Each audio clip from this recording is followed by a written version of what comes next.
Happy Wild Card Weekend, everybody. It is Fourth and Funny postseason edition. Let's get into it.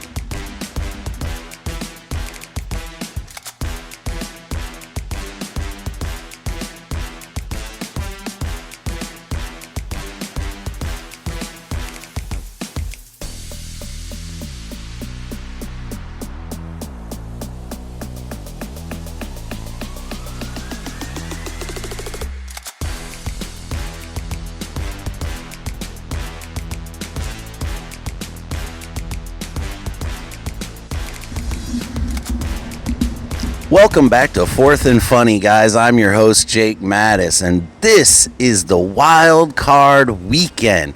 Man, we got 6 games coming up this weekend, but the end of the season doesn't come with consequences, so let's dive into that first today. Man, the end of the season came, and so did the tenure with some coaches and their teams at the end of the season. Now, there's some teams that made this decision and got rid of their coach in the middle of the season. You know, the Titans moved on from Brian Callahan early in the season. The Titans struggled. They still have a top draft pick. That job seems to be somewhat attractive with a former number 1 overall pick, Cam Ward, there.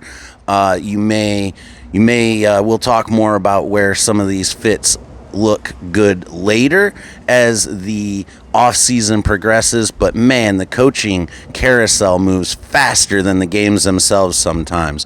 But let's talk about some of the coaches that were fired. Jonathan Gannon, Brian Daboll, Pete Carroll is out with the Raiders. Raheem Morris is dismissed in Atlanta, and Kevin Stefanski let go in Cleveland. A 2-time coach of the year. Where is he going to land on his feet? Then, shockingly, after that loss and losing the division to the Pittsburgh Steelers, the Baltimore Ravens made the tough decision to part ways with John Harbaugh. And speculation was that within the first 24 hours, he had 6 or 7 different teams reach out to him about their team's openings. He's going to take some time. He's got to feel it out. He's going to be the big fish that gets landed. And if my thought is, I think he may end up with the Giants. That's just my thought. I don't see him going back to the AFC with his brother Jim there, though. Interesting enough, it would be if he went to the Raiders and got to play his brother twice a year. That would be storylines and drama for next season, 100%. But man, also a head coach that got let go well after the end of the season. I say well, but it was 4 or 5 days. Mike McDaniels was let go in Miami after they had come out and said that he was going to help lead the search for the next GM of that franchise. He was going to be on the committee. And 24 hours before they announced that they hired a new GM, he was out the door. Luckily enough, my Lions were on the phone trying to get him as their offensive coordinator. And I think that would be an amazing fit. Though, rumors are swirling that he may be a top candidate for that Cleveland job with a mobile quarterback and some pieces to start building around. They have a solid defense. Mike McDaniels is a solid offensive mind. That's why I'd love him here in Detroit. But possibly in Cleveland, that's a rebuilding project. And if I was a Cleveland fan, I would want somebody who is a more proven track record. Someone like a Mike McCarthy or, Pete Carroll is not going to be in this coaching cycle. I feel Pete Carroll is done. He did his one and done in Vegas. Didn't work. It was a project for them. They had Geno Smith, so there was some continuity there. That did not work. Jonathan Gannon, he may be another one. I don't know. He may end up taking a role in the offensive or defensive side of the ball. But, man, that team, the Arizona Cardinals, they've got some work to do. We'll talk more as these coaching positions get interviews, and we'll see where everything shakes out closer to the end of this hiring cycle. Obviously, the I's won't be dotted, the T's won't be crossed until after the Super Bowl, because there may be some assistants on these teams that are still looking to take head coaching positions.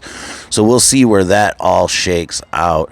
Teams are prioritizing offensive innovators. The success that Ben Johnson had in Detroit, then transitioned that immediately over to the Chicago Bears, is really giving teams that edge that they're looking for. It's like that brilliant offensive mind. Most of these games in the NFL today are a race to 30. Who can get to 30 the quickest?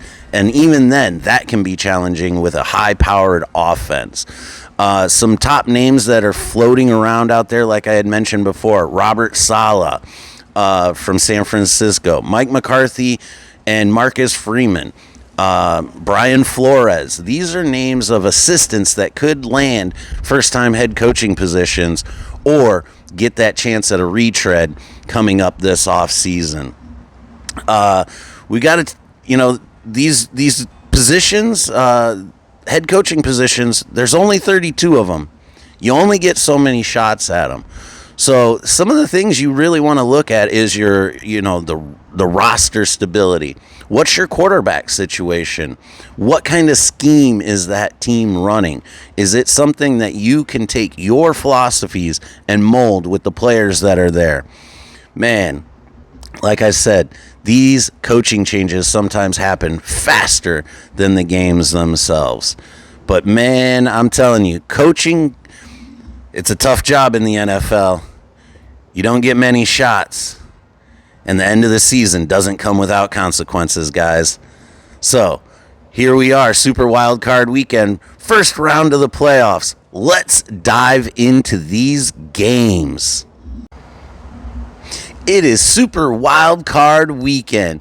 Man, here we go. The games kick off today. The road to San Francisco starts now. Today at 4:30 Eastern, we have the Rams traveling to the NFC South champion. Let that sink in. Carolina Panthers. Now, this game looks easy, right? Easy pick. Matt Stafford, possible MVP, playing out of his mind this year. That defense, super solid. They lost there a few weeks ago. Weather was an issue, but this is why we play the games. Any given Saturday, right? I mean, the movie is Any Given Sunday, but any given Saturday, we play the games for a reason. This may be a tougher out than most people think, but I am going to take the Rams to win this game and move on in the playoffs.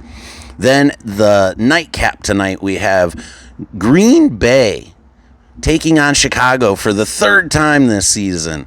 Let's see how this one shakes out. Green Bay, my thoughts on them in the playoffs are Jordan Love is a little too inconsistent for me.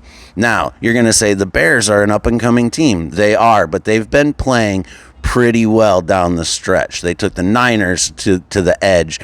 The Lions did handle them a little bit, but I think there were some other things that played in that game as well. They had some players out. They already knew where they were sitting in the playoffs. Couldn't change much. I like the Bears in this game. I think Caleb Williams at home against the Packers. Ben Johnson's going to have that team ready to play, and he's going to have them schemed up well. He's got a game plan. One thing I know about Ben Johnson from his time here in Detroit is he will have that offense ready for the Green Bay Packers. So give me the Bears in this one. Then Sunday, we've got a full 3 games coming at you. Afternoon, evening, and nightcap. We've got the Buffalo Bills taking on Jacksonville. Man, circle the wagons. This should be Buffalo's year, right? No Burrow, no Mahomes. It's a cast of new players, right? No Lamar. This should be Josh Allen's year. But not so fast. Jacksonville.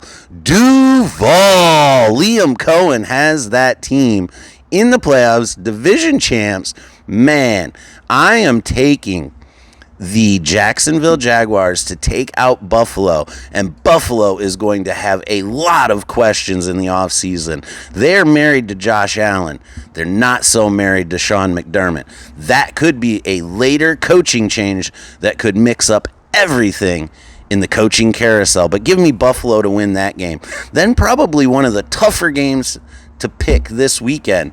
We've got the San Francisco 49ers heading to Philly to take on Jalen Hurts and Saquon Barkley in that Philly team there. What do you think, guys? Man, one of the things in the playoff picture is quarterbacks, and that's important.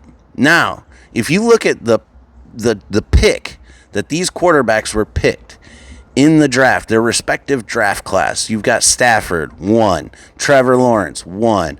Bryce Young, 1. Caleb Williams, 1. CJ Stroud, 2. But if you look at these players in ascending order, there's one really big outlier, and that's Brock Purdy.